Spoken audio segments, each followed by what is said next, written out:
کا پہلا سبب یہ ہے کہ انسان شیطان کی جب پیروی کرنے لگتا ہے تو گناہوں کے غلیظ دلدل میں وہ ڈوبتا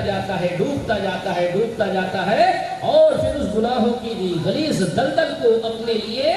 جو سو خوشنما اور بہترین چیز سمجھتا ہے کہ میں اچھا کر رہا ہوں۔ تو پہلی چیز کیا ہے کہ شیطان کی اتباع۔ دوسری چیز کیا ہے؟ دوسری چیز یہ ہے کہ انسان گناہوں میں ملوث ہوتا ہے نفس پرستی کی وجہ سے۔ انسان جب اپنے نفس کا غلام بن جاتا ہے تو گناہوں کے ڈگر پہ وہ چل جاتا ہے۔ اللہ تعالیٰ نے قرآن مقدس کے اندر ارشاد فرمایا وَمَا أُبَرِّئُ نَفْسِي إِنَّ النَّفْسَ لَأَمَّارَةٌ بِالسُّوءِ کہ میں اپنے نفس کی برائی نہیں بیان کرتا، بلکہ یہ نفس تو ہے ہی، یہ نفس امارہ جو ہے یہ انسان کو گناہوں کی طرف ابھارنے والا ہے۔ تو انسان کے پاس تین نفس ہے۔ نفس امارہ جو انسان کو گناہوں کی طرف دھکیلتا ہے، نفس لوامہ جو انسان کو گناہوں پر ملامت کرتا ہے، نفس مطمئنہ جو انسان کو نیکیوں پر اطمینان و سکون جو حاصل کرتا ہے۔ تو گناہوں میں مبتلا ہونے کا دوسرا سبب کیا ہے کہ نفس پرستی۔ انسان نفس پرستی میں اس قدر مبتلا ہو جاتا ہے، نفس امارہ کے گناہوں میں ابھارنے کی وجہ سے اپنے نفس کا اس قدر غلام بن جاتا ہے کہ اللہ تعالیٰ نے کہا کہ افرأیت من اتخذ الہہ ہوا، کیا تم نے ایسے آدمی کو نہیں دیکھا جس نے اپنے نفس کو اپنا معبود بنا لیا؟ اپنے نفس کو اپنا معبود بنانے کا کیا مطلب ہے؟ اپنے نفس کو اپنا معبود بنانے کا مطلب یہ ہے کہ نفس نے جو کچھ کہا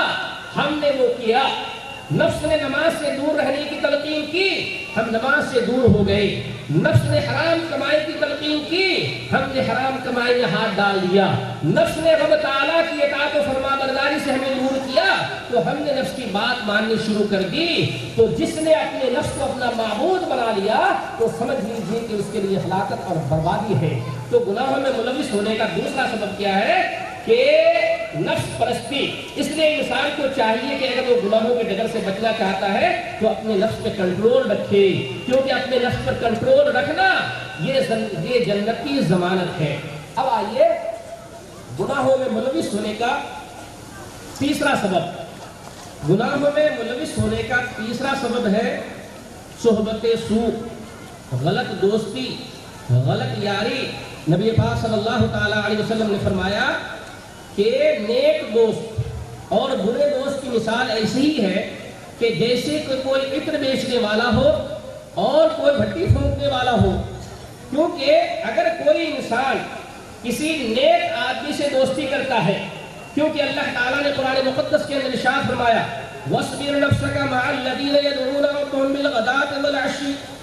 اے نبی پاک صلی اللہ تعالیٰ علیہ وسلم، آپ صحبت اختیار کیجئے ان لوگوں کی جو صبح شام اللہ تعالیٰ کو یاد کرتے ہیں۔ اسی طرح سے اللہ تعالیٰ نے فرمایا یا ایھا الذین آمنوا اتقوا اللہ وکونوا مع الصادقین، اے ایمان والو تم لوگ اللہ تعالیٰ کا تقوی اختیار کرو اور سچے لوگوں کے ساتھی بن جاؤ۔ ان دونوں آیتوں سے یہ پتہ چلتا ہے کہ ہمیں نیک صحبت اختیار کرنی چاہیے۔ دنیا میں انسان تنہا زندگی نہیں گزار سکتا ہے، اس کو دوست و احباب کی ضرورت پڑتی ہے جن سے اپنے افکار و خیالات کا تبادلہ کرتا ہے۔ تو جب ہمیں اپنے افکار و خیالات کے تبادلے کے لیے، اپنی سوچ اور فکر کو ایک دوسرے سے بانٹنے کے لیے دوست کی ضرورت ہو تو اسلامی تعلیم یہ ہے کہ دوستی کا انتخاب ہم دینی اعتبار سے کریں، دیندار آدمی کو دوست چنیں۔ اگر دیندار آدمی کو دوست نہ چن کر ہم نے کسی بے نمازی کو، غیر دیندار کو، گناہوں میں ملوث رہنے والے کو،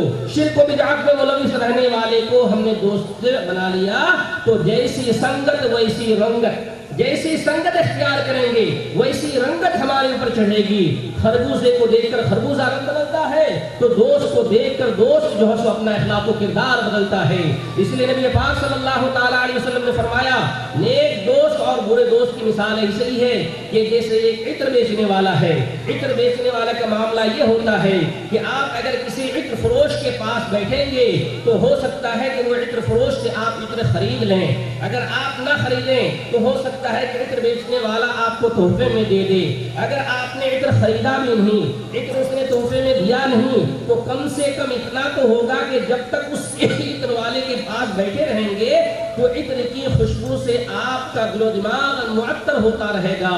آپ کو عطر کی خوشبو ملتی رہے گی۔ اور برے دوست کی مثال ایسی ہی ہے کہ جیسے کوئی بھٹی پھونکنے والا ہو، جب کسی بھٹی پھونکنے والے کے پاس آپ بیٹھیں گے تو اس سے چنگاریاں نکلیں گی، وہ چنگاریاں آپ کے کپڑوں کو جو ہے سو جلا سکتی ہیں اور آپ کے سانس لینے کی ہوا کو تعفن کر سکتی ہے، اس کے اندر پردوشت کر کے آپ کے دل و دماغ کو متاثر کر سکتی ہے۔ تو ایسے ہی ہے کہ جیسے بھٹی والے کے پاس بیٹھ کر آپ اس کی چنگاریوں سے اپنے کپڑوں کو جلا ڈالیں یا اس کے دھواں سے آپ کا دل و دماغ متاثر ہو جائے، تو ایسے ہی جب آپ کسی برے انسان کے ساتھ بیٹھیں گے تو اس کے اخلاق و کردار سے آپ متاثر ہوں گے، وہ آپ کو دین سے دور کر سکتا ہے۔ اس لیے ضرورت اس بات کی ہے کہ ہم بہترین صحبت اختیار کریں، نیک لوگوں کی صحبت اختیار کریں، کیونکہ غلط صحبت اختیار کرنے کی وجہ سے ہی انسان گناہوں میں ملوث ہوتا ہے۔ گناہوں میں ملوث ہونے کا تیسرا سبب کیا ہے؟ گناہوں میں ملوث ہونے کا چوتھا سبب ہے باپ دادا کی رسم و رواج۔ باپ دادا کی رسم و رواج اللہ تعالیٰ نے قرآن مقدس کے اندر ارشاد فرمایا، وَإِذَا فَعَلُوا فَاحِشَةً أَوْ ظَلَمُوا أَنفُسَهُمْ ذَكَرُوا اللَّهَ فَاسْتَغْفَرُوا لِذُنُوبِهِمْ وَمَن يَغْفِرُ الذُّنُوبَ إِلَّا اللَّهُ وَلَمْ يُصِرُّوا عَلَى مَا فَعَلُوا وَهُمْ يَعْلَمُونَ کہ مکہ والے خانہ کعبہ کا طواف کرتے تھے، خانہ کعبہ کے طواف کرتے ہوئے ان کا معاملہ یہ ہوتا تھا کہ اپنے بدن کے سارے کپڑے اتار دیتے تھے، بالکل برہنہ ہو کر طواف کرتے تھے۔ جب ان سے پوچھا گیا کہ آپ لوگ ایسا کیوں کرتے ہو تو انہوں نے دو وجہ بتلائے۔ نمبر ایک، انہوں نے کہا کہ ہم خانہ کعبہ کا طواف برہنہ ہو کر ننگے ہو کر اس لیے کرتے ہیں کیونکہ یہ خانہ کعبہ یہ مقدس جگہ ہے، اس کی عظمت ہمارے دل و دماغ میں بیٹھی ہوئی ہے، لیکن ہمارا معاملہ یہ ہے کہ ہماری کمائی حلال کی نہیں ہے، ہماری کمائی سود کی ہے، ہماری کمائی ڈکا زنی کی ہے، تو اسی طرح کے غلط کمائی سے ہم نے یہ کپڑے بنائے ہیں، لہذا حرام کے کمائے ہوئے کپڑوں سے اگر ہم خانہ کعبہ کا طواف کریں تو یہ ہمیں پسند نہیں ہے، اس لحاظ سے ہم جو ہے اپنے کپڑے اتار دیتے ہیں۔ اور دوسری وجہ انہوں نے بتلائی کہ ہمارے باپ دادا ایسے کرتے ہوئے آئے ہیں لہذا ہم کر رہے ہیں۔ تو ہمارے سماج اور معاشرے کے اندر بہت سے گناہ ایسے ہیں کہ ان کی تحقیق نہیں ہوتی ہے اور اس کی تفشیش نہیں ہوتی ہے، بلکہ باپ دادا کرتے ہوئے آئے ہیں اور باپ دادا کے نقش قدم پہ چلتے ہوئے بہت سے کام ایسے ہم کرتے جاتے ہیں جو کہ گناہوں کے کام ہیں۔ لہذا گناہوں میں شامل ہونے کا جو چوتھا سبب ہے وہ کیا ہے کہ باپ دادا کی اندھی رسم و رواج کو اپنا لینا۔ لہذا ضرورت اس بات کی ہے ایک مسلمان ہونے کے ناطے جب بھی ہم کوئی کام کرنا چاہے وہ شادی بیاہ کا کام ہو، چاہے عبادت و بندگی کا معاملہ ہو، چاہے لین دین کا معاملہ ہو، چاہے کوئی سا بھی کام ہو، اس کام کو کرنے سے پہلے دیکھیں کہ قرآن و حدیث کی سلسلے میں کیا تعلیم ہے۔ کہیں ایسا تو نہیں کہ باپ دادا کے رسم و رواج کو ہم انجام دیتے ہوئے گناہوں میں ملوث ہو رہے ہیں۔ گناہوں سے ملوث ہونے کا پانچواں سبب یہ ہے کہ فکر آخرت سے غفلت۔ اللہ تعالیٰ نے قرآن مقدس کے اندر ارشاد فرمایا، اقترب للناس حسابهم وهم في غفلة معرضون کہ لوگوں کے حساب و کتاب کا وقت قریب آ چکا ہے لیکن لوگ حساب و کتاب کے دین سے غفلت میں پڑے ہوئے ہیں۔ یہ زندگی اللہ تعالیٰ نے دی ہے اور قرآن مقدس کے اندر اللہ تعالیٰ نے جگہ جگہ پہ فرمایا کہ وَإِلَيْهِ الْمَصِيرُ وَإِلَيْهِ تُرْجَعُونَ کہ اللہ تعالیٰ ہی کی طرف تمہارا ٹھکانہ ہے، لوٹ کر اللہ تعالیٰ کے پاس ہی جانا ہے، اور لوٹ کر اللہ تعالیٰ کے پاس مہمان نوازی کے لیے نہیں جانا ہے بلکہ مہمان نوازی تو تمہاری اس وقت ہوگی جب تم آخرت کی تیاری کر کے جاؤ گے۔ تو رب تعالیٰ نے کہا کہ اقترب للناس حسابهم وهم في غفلة معرضون کہ لوگوں کے حساب و کتاب کا دن قریب آ چکا ہے لیکن لوگ غفلت میں پڑے ہوئے ہیں۔ تو میرے محترم بزرگوں اور دوستو، ہمیں اس بات کا احساس نہیں ہے کہ کرامن کاتبین کی شکل میں دو نگہبان، دو فرشتے ہماری ہر نیکی کو اور ہر بدی کو لکھتے ہیں۔ اس کا کوئی علاج ہو گیا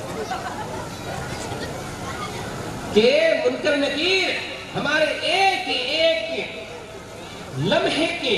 کرتوت کو لکھتے ہیں جو رب تعالیٰ کے دربار میں پیش کیا جائے گا اور رب تعالیٰ کے سامنے ہمیں حاضر ہو کر ان کا حساب و کتاب دینا ہے. لیکن افسوس کا مقام یہ ہے کہ فکر آخرت سے غفلت کے بنا پہ بہت سے ایسے کام ہم انجام دیتے جاتے ہیں اور ہمیں اس بات کا احساس نہیں ہوتا ہے کہ رب تعالیٰ کے سامنے جب ہمارا نامہ اعمال پیش کیا جائے گا اور اس وقت اس کے اندر ہر طرح کے گناہوں کو ہم دیکھ لیں گے, ہر طرح کی نیکیوں کو دیکھ لیں گے, تو پھر افسوس سے کہنا پڑے گا لا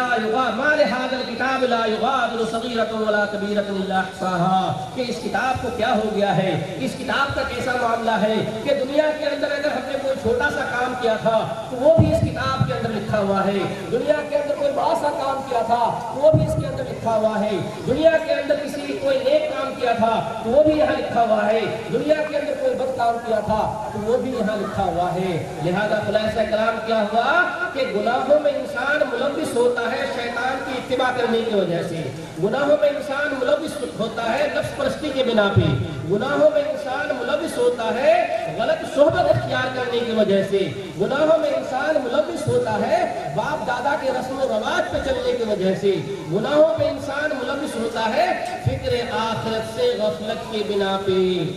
اب یہاں سے عنوان کو آگے بڑھاتے ہیں, دوسرا رخ لیتے ہیں کہ گناہوں کی کتنی قسمیں ہیں. گناہوں کی عام طور پہ علماء کرام نے محدثین اعظام نے دو قسمیں بیان کی ہیں, گناہ صغیرہ اور گناہ کبیرہ, چھوٹے گناہ اور بڑے گناہ. چھوٹے گناہوں کے سلسلے میں صرف اشارت میں آپ کے سامنے پیش کرتا چلوں کہ چھوٹے گناہ وہ ہیں جن پر کوئی حد جاری نہیں ہوتا یا جن کے لیے توبہ کی ضرورت نہیں بلکہ دوسرے اعمال کے ذریعے سے بھی ان گناہوں کو اللہ تعالیٰ معاف فرما دیتا ہے. جیسا کہ نبی پاک صلی اللہ تعالیٰ علیہ وسلم نے فرمایا انی اخوف ما اخاف علیکم الشرک الاصغر, کہ میرے امت کے لوگوں, میرے صحابیوں, میں تمہارے سلسلے میں سب سے زیادہ خوف زدہ اور بھیبھیت اس سلسلے میں ہو کہ کہیں تم شرک اصغر میں مبتلا نہ ہو جاؤ. صحابہ کرام نے پوچھا کہ اللہ کے رسول صلی اللہ علیہ وسلم شرک اصغر کیا ہے, تو آپ صلی اللہ تعالیٰ علیہ وسلم نے فرمایا کہ کہ یہ دکھاوا ہے کہ آدمی دکھاوے کے طور پر نماز پڑھے, آدمی دکھاوے کے طور پر روزہ رکھے, آدمی دکھاوے کے طور پر جو صدقہ و خیرات کرے, تو یہ کیا ہے, ریا و نمود ہے جو کہ صغیرہ گناہوں میں سے ہے. تو گناہوں کی پہلی قسم کیا ہے کہ گناہ صغیرہ, چھوٹے چھوٹے گناہ, اور گناہوں کی دوسری قسم اور خطرناک قسم ہے گناہ کبیرہ. گناہ کبیرہ کے بہت سارے اقسام ہیں. گناہ کبیرہ ان گناہوں کو کہتے ہیں جن پر شریعت نے حد جاری کیا ہو. مثال کے طور پر شرک ہے. نبی پاک صلی اللہ تعالیٰ علیہ وسلم نے فرمایا, حضرت ابو ہریرہ راوی حدیث ہے, نبی پاک صلی اللہ تعالیٰ علیہ وسلم نے فرمایا اجتنبوا سبع الموبقات, قیل وما هن یا رسول اللہ, قال الشرک باللہ والسحر والقتل النفس التي حرم الله الا بالحق واكل الربا واكل مال اليتيم والتولى يوم الزحف وقذف المحصنات الغافلات المؤمنات. کہ لوگوں تم 7 بڑے بڑے ہلاک کرنے والے گناہوں سے بچو, تم 7 بڑے بڑے ہلاک کرنے والے گناہوں سے بچو, وناشکاری گناہوں سے بچو. وہ گناہ جو تمہارے اعمال کو برباد کر دے, وہ گناہ جو تمہاری زندگی کو برباد کر دے, وہ گناہ جو تمہاری آخرت کو برباد کر دے, ایسے گناہوں سے بچو. صحابہ کرام چوکنا ہو گئے اور پوچھا کہ نبی پاک صلی اللہ تعالیٰ علیہ وسلم وہ 7 بڑے بڑے گناہ کون ہیں؟ تو آپ نے نمبر 1 پہ فرمایا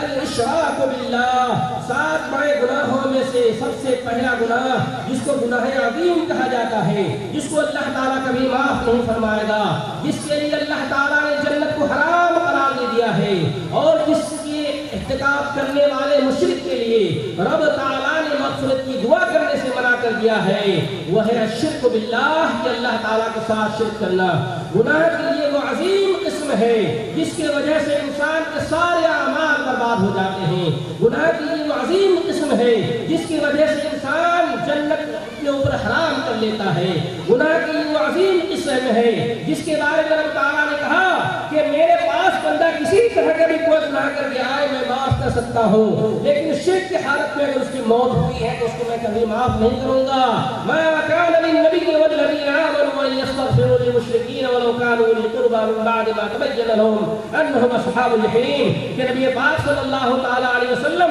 اور مومنوں کے لیے جائز نہیں کہ وہ کسی بھی مشرک کے لیے دعائیں مغفرت کریں، بھلے وہ مشرک ان کا کتنا ہی قریب کیوں نہ ہو، کیونکہ یہ بات واضح ہو چکی ہے کہ ان پر جنت حرام ہے۔ تو اس سے کیا معلوم ہوا کہ گناہوں کی پہلی اور خطرناک جو سب سے قسم ہے وہ ہے شرک، اس لیے انسان کو شرک سے بچنا ضروری ہے۔ نمبر 2 وہ سحر، جادو کرنا۔ 7 بڑے بڑے گناہوں کا میں تذکرہ کر رہا ہوں جس میں سے اکثر و بیشتر ہم لوگ کسی نہ کسی ناحیے سے ملوث ہو جاتے ہیں۔ میری مائیں اور بہنیں بھی غور سے سنیں کہ 7 بڑے بڑے خطرناک گناہوں میں سے پہلا خطرناک گناہ ہے شرک، دوسرا خطرناک گناہ ہے سحر، جادو کرنا۔ جادو جو کہ حرام ہے اور جادو کرنے والا جو کہ ملعون ہے، جادو کرنے والا جو اللہ تعالیٰ کی رحمت سے دور ہو جاتا ہے، کیونکہ کوئی انسان امن و چین کی زندگی گزار رہا ہوتا ہے، کوئی میاں بیوی آپس میں الفت و محبت کی زندگی گزار رہے ہوتے ہیں، کوئی تاجر اپنی تجارت کے عروج پہ چل رہا ہوتا ہے، لیکن ایک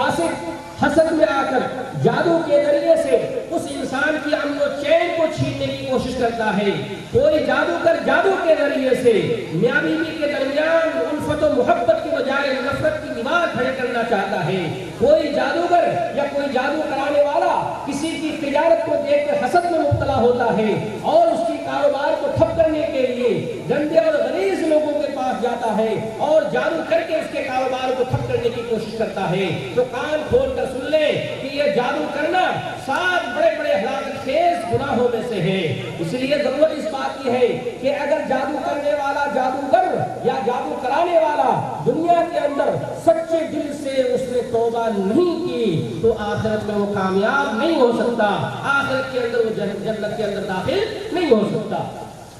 7 بڑے گناہوں میں سے تیسرا گناہ ہے وَقَتْلُ النَّفْسَ الَّتِي حَرَّمَ اللَّهُ إِلَّا بِالْحَقِّ، کہ کسی آدمی کو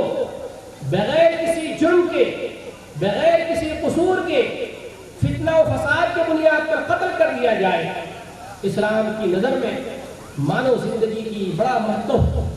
انسان کی نظر میں انسانی زندگی کی بڑی قدر و قیمت ہے۔ لَقَدْ خَلَقْنَا الْإِنسَانَ فِي أَحْسَنِ تَقْوِيمٍ، کہ انسان کو اللہ تعالیٰ نے بہترین شکل و صورت میں پیدا فرمایا۔ اس بہترین شکل و صورت والے انسان کو آپ کسی وجہ سے قتل کر دیں تو قرآن مقدس کے اندر کہا ہے کہ اگر آپ نے کسی ایک انسان کو قتل کیا بغیر کسی جرم کے تو گویا کہ آپ نے پوری انسانیت کو قتل کر ڈالا، اور اگر آپ نے کسی ایک انسان کی جان بچائی تو گویا کہ پوری انسانیت کی جان بچائی۔ اس لیے اس حدیث کو سمجھنے کی ضرورت ہے۔ ہم انسان ہیں، رب تعالیٰ کے پیدا کی ہوئے بہترین مخلوق ہیں، ہمیں ایک دوسرے کی قدر و قیمت کرنی چاہیے، ہمیں ایک دوسرے کی عزت و احترام کرنی چاہیے، ہمیں ایک دوسرے سے الفت و محبت کے ساتھ زندگی گزارنی چاہیے۔ لیکن افسوس کا مقام یہ ہے کہ شیطان کے بہکاوے میں آ کر انسان جب غصے میں آتا ہے یا کسی حسد میں کا شکار ہوتا ہے تو وہ اپنے انسان بھائی کو قتل کر ڈالتا ہے، اور انسان کو قتل کرنا اتنا بڑا گناہ ہے کہ نبی پاک صلی اللہ تعالیٰ علیہ وسلم نے فرمایا کہ اگر کوئی انسان کسی مومن کو آسمان والے، زمین والے، آسمان والے فرشتے، زمین والے سارے مخلوقات کسی ایک مومن کے قتل میں شامل ہو جائے تو اللہ تعالیٰ سارے آسمان والوں کو، سارے زمین والوں کو ایک مومن کے خون کے جرم میں جہنم کے اندر ڈال دے گا۔ اتنا بڑا سخت حکم ہے کہ بغیر کسی قصور کے، بغیر کسی جرم کے اگر کسی انسان کو قتل کر دیا جاتا ہے تو رب تعالیٰ کا فرمان ہے خصوصی طور پہ مومن کے لیے کہ آسمان والے فرشتے جو کہ کبھی گناہ نہیں کر سکتے لیکن خون کی